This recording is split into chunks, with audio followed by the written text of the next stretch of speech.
thinking about your own church, I would think through, number one, where do I agree with the book and yet our church practice seems to depart from what is recommended in the book?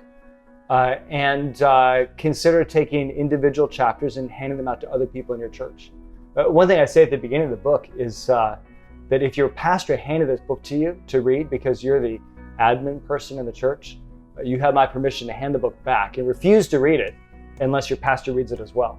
And so if you're not the pastor of your church, I think a really good, useful exercise would be to give it to your pastor, ask him to read it, get lunch together, and talk through all the different ways that you feel like your church could benefit from what's here in the book.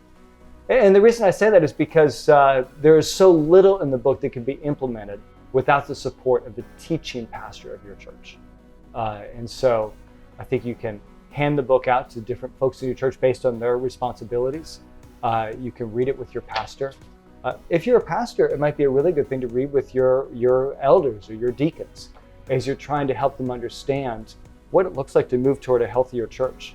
You can read books on church health that 9 Marks publishes.